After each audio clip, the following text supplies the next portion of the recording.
Can somebody pick up land and walk away with it? Can any?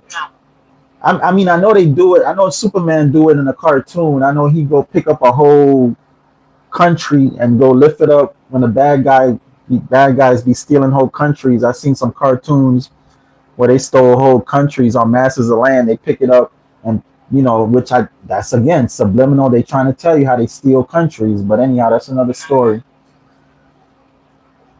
Nobody can steal land. It's immovable. You cannot move it. Did y'all see? I know some of y'all saw it, some of y'all didn't.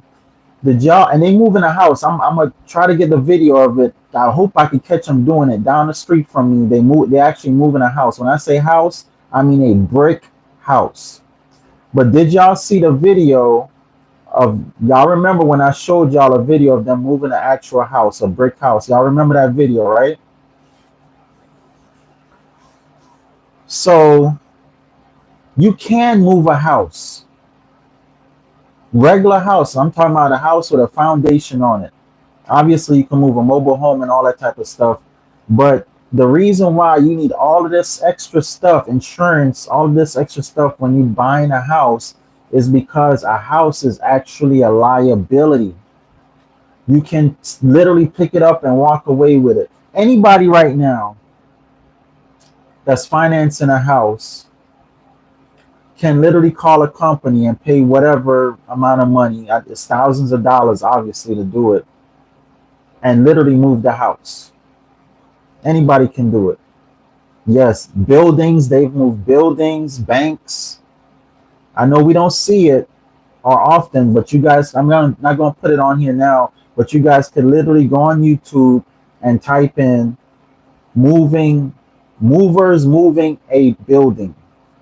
And it'll show you them moving a whole building. Like, think of any building besides a skyscraper, of course. Those are just, but an average size building.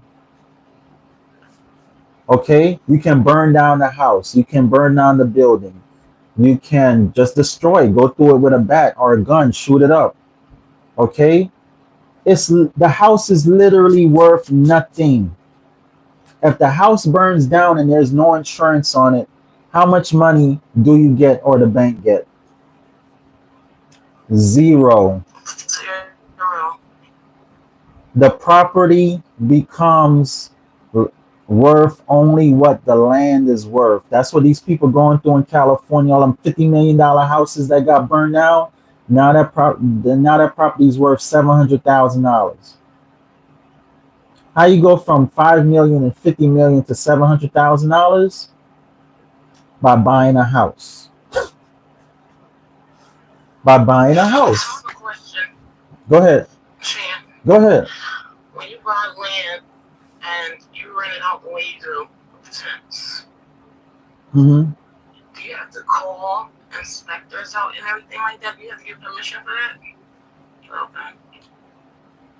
It's called Airbnb, HipCamp, all these platforms. And even so, before we had Airbnb and HipCamp, people used to do it on Craigslist. And before that, you go in a newspaper. You go in a newspaper, land for rent, land for camping. People would pick up a newspaper. I remember picking up a newspaper sometimes, long time ago when I was trying to get in real estate, practicing carton sheets course. And the stuff I used to see in a paper, I'm like, dang, this is in a paper? And what really happened is I started seeing cars for sale in a paper. And I said, dang, I could buy a car in a paper. I thought you only go to the car dealership and buy cars.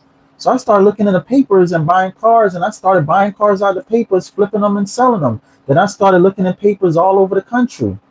In every city I go to, I get a paper and look up the cars, and I started flipping cars.